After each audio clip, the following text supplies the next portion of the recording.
Video Gamers Oasis on YouTube presents Podcast Mini-Series The Lord of the Rings, The Fellowship of the Ring, Visual Companion, My Reading and Commentary.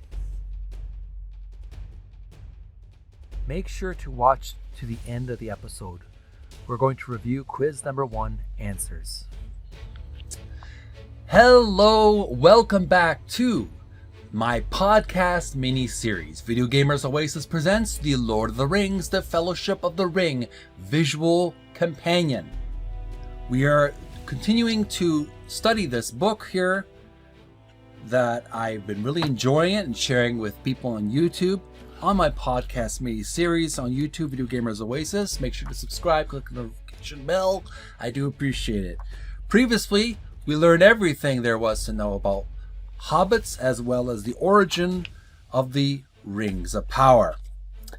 And now we're moving on to a brand new chapter for the Free Peoples of Middle-earth. We're going to learn about Chapter 2, Men, on page 22. Now again, I have to repeat myself. When we're talking about men in the Lord of the Rings mythology, we're talking about not the sexual identification of men, but we're talking about human beings as a race in the world of Middle-earth. So we're starting with page 22, 23 for men, and then we're going to move on to men, more of the same, and this we're going to learn about one of the characters in the world of humanity in the Lord of the Rings is on page 25. We're going to learn about Bree, the bartender. So let's begin. I got my handy dandy magnifying glass to magnify any words that I have trouble seeing. And I got my reading glasses because they help me to focus and stay focused on my reading. Page 22. The Free Peoples of Middle-earth, Chapter 2, Men. And here's a quotation here.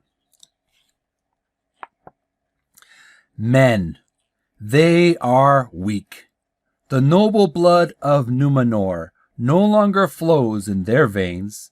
They heed nothing but their own petty desires. There's some truth even in fiction. Page 22, first paragraph. In the second age of Middle-earth, Elendil, High King of Gondor, and his son Isildur joined forces with the Elves under the leadership of the legendary elven king Gil-galad to challenge Sauron and the forces of Shadow. The Battle of Dagorlad was the bloodiest of conflicts and saw the loss of both Gil-galad and Elendil. But finally the Dark Lord was driven all the way back to the slopes of Mount Doom, and there men and elves, fighting together for the last time, brought about his fall. And here we have a photograph on page 22, of some of the human beings, the men in the Lord of the Rings fantasy from the Lord of the Rings, the Fellowship of the Ring movie. And one of the characters you may recognize, we'll learn more about him later in the book, is, I believe, Butterbur. He is character played by the legendary Irish actor Sean, and I forget his name, but I will indicate it on the page. But he's a great actor. I appreciate his acting. He was in a lot of action movies. He does a lot of dying. And of course, many of us remember him from the Game of Thrones series as the noble king. The noble lord there, who could have been king, but anyways. We're moving on to page 23, and here's another photograph of some humans in battle. I assume these are humans who are battling the Orcs, followers of Sauron, in the final battle, the final alliance of elves and men. Page 22, we're moving on to the next paragraph. with the broken blade of his father's great sword, Narsil, Isildur, now himself the High King of Men, cut from Sauron's hand the ruling ring, which severed him from his supernatural power, and thus the Second Age came to an end. Here's another quotation. There is weakness, there is frailty, but there is courage also, and honor to be found in men. Next paragraph. Then should the Dark Lord have been laid low for all time. But men are by their very nature flawed. Instead of destroying the One Ring, Isildur desperately coveted it and decided to keep it for his own use and for the good of his kingdom, declaring that it should henceforth be the heirloom of Gondor, and that all those of his bloodline should be bound to its fate. And so it is that 3,000 years later, in the Third Age of Middle-earth, his descendant Aragorn, son of Arathorn, the last chief of the, next column to the right, Dúnedain, I hope I pronounced that correctly, and heir to the Gondorian kingdom, is to find his own destiny tied to the fate of the ring and the quest to destroy it. Isildur fell to an attack of Orcs at the Gladden Fields, and the ring was lost into the waters of the Anduin. With his death, the race of men was left kingless, and since that time has dwindled and split into different factions and tribes. The Easterlings and Haradrim now support the Dark Lord. The Rohirrim, Rohirrim, Rohirrim, who dwell in the grasslands and the mountains bordering Fangorn Forest, and the Gondorians, whose capital is the White City of Minas Tirith, closest to all kingdoms to the shadow of Mordor. Never since the fall of Isildur have the people of Gondor taken another king. Final quotation at the end of the paragraph. The blood of Númenor is all but spent, its pride and dignity forgotten. Men are scattered, divided, leaderless. This is on page 23. So it's kind of a sad story in this mythology, how humanity has fallen. They used to be very noble and brave, courageous. They still are deep down inside, but because of the greed and the pride of Isildur, he stole the One Ring of Sauron, and it led to his death and great shame for his nation. So they are still looking for a new king to replace him. So that is the first section we're going to read. Now we're going to move on to page 24 and 25. We're going to learn about Bree, one of the characters in the story. And here we have a photograph. We can see a photograph of the horse, the prancing pony. This is the logo representing the bar, the tavern that is owned by Bree. First paragraph of page 25. On the eastern border of the Shire, at the crossing of the Great East Road and the North Road, is the town of Bree. This cluster of two-storied, half-timbered stone houses lie nestled against a low wooded hill, and is the home to a motley collection of folk, its inhabitants encompassing both men and hobbits, and even one of two dwarves. Even more folk entered the town because of its location at the meeting of two great roads. Because of this strategic position, Bree is surrounded by a thick hedge and a great gate, manned by a gatekeeper, guards each entrance and exit of the Great East Road. Next paragraph. The favorite meeting place in the town is the famous Prancing Pony Inn, the area's most ancient public house, where travelers stop for lodgings and refreshments to break their journeys and exchange news and gossip from all over Middle-earth. The Innkeeper is one of Barliman Butterbur, who serves a fine pint of ale, but unfortunately has a less than fine memory. So my apologies, I called him Bree for some reason. That is the location that he works in.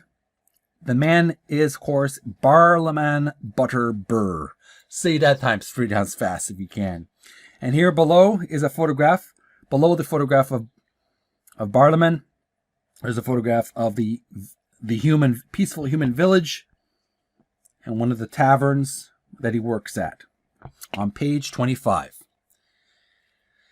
And there you have it, folks. That is our reading for today. We've been introduced to the world of men. We're talking about humanity in the world of the Lord of the Rings, the Fellowship of the Ring. Tune in next time. We'll be starting to read page 26 and 27. We're going to learn about the legendary, heroic Aragorn, the Ranger. And we'll also learn about page 28 and 29, Boromir, one of the royal descendants of Gondor. So I hope you'll join me for next time as we continue to study the Lord of the Rings, the Fellowship of the Ring visual companion. I'm certainly enjoying this. It's very educational for me, rereading it again, or re-seeing all the characters again, and this time taking time to really study all the characters and the locations and getting the names right. So I really take care in learning about the origin and the lore of Professor Tolkien. So thank you for watching. Make sure to send some likes and love for Tolkien and the Lord of the Rings. If you enjoy this content, please show some love. And also subscribe if you haven't already to Video Gamers Oasis. Click the notification bell. I'm Jeremy, wishing you a happy week ahead of us for October 2024, continuing on to the end of October. So I'm going to take a little break and we'll continue on next weekend as before. And till then, bye for now. The Lord of the Rings, The Fellowship of the Rings, visual companion by Jude Fisher. Here's quiz number 1. Answers. Question 1A for 1 point. The answer is 3. Question 1B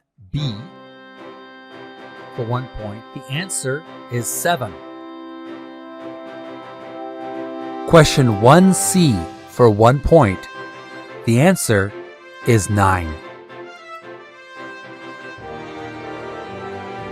Question 1D for 1 point. The answer is 1. Question number 2 for 1 point. The answer is they were reduced to the state of ring wraiths.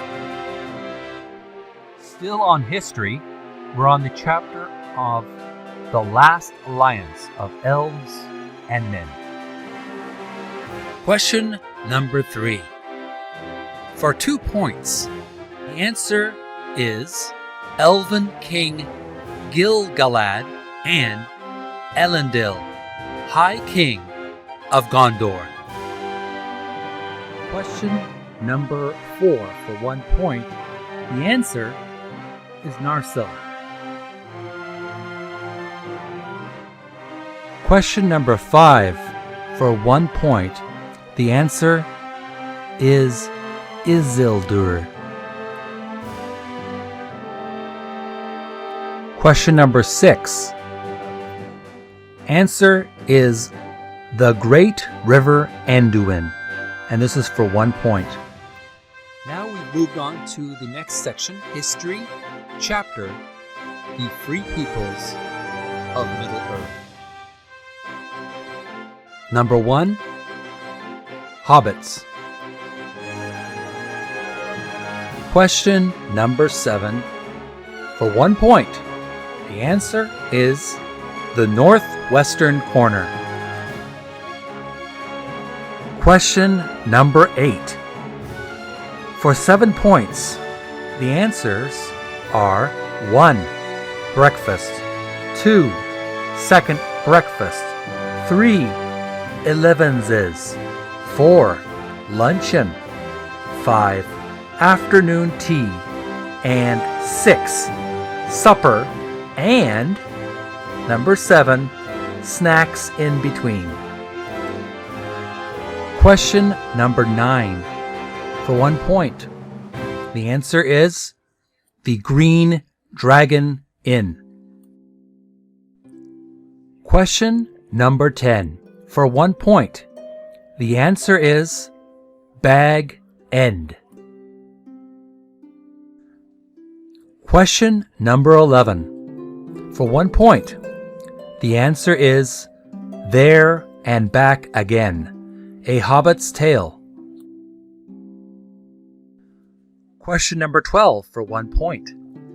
Answer: he passed all his worldly goods to his young relative Frodo, choosing instead to travel to the elven refuge of Rivendell, there to complete his great work in tranquility and to study elven lore in the company of Elrond, half 11. You know what? I'm going to add 4 more points to that point.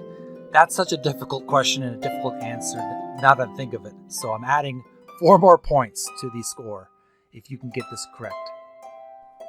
Question number 13. For 2 points, the answer is the Elvish made sword Sting by Bilbo and a mail shirt made of mithril. A gift from Dwarf King Thorin. A metal mine from deep and secret places by the dwarves. Question number 14 for 1 point. The answer is a gardener. Question number 15 for 1 point. The answer is young, rosy cotton. Question number 16 for 2 points. The answers are practicality and loyalty. Question number 17 for 7 points. The answers are 1. Eat, 2. Drink, 3. Have fun, 4. Mushroom hunting, 5. Scrumping, and 6. Purloining cabbages, and 7. Carrots of neighboring farmers. Question number 18 for 1 point. The answer is Farmer Maggot. Question number 19 for 1 point. The answer is a keen-edged elf knife given by the ranger known as Strider. Question number 20 for 1 point. The answer is Nicotiana. Question number 21 for 3 points. The answers are Aragorn, son of Arathorn, and Ishtari wizards, Gandalf the Grey and Saruman the White. Question number 22 for 1 point. The answer is second cousin. Question number 23 for 2 points. The answer is feet with thick and leathery soles and furry uppers to keep out the cold. We're still on Hobbits. Number 24. Bonus questions. What actors played the following characters in Peter Jackson's The Fellowship of the Ring? 1 point each. Ian Holm played Bilbo Baggins. Elijah Wood played Frodo Baggins. Samwise Gamgee was played by Sean Astin. Mary Brandybook was played by Dominic Monaghan. Would pronounce that correctly. And Pippin was played by Billy Boyd.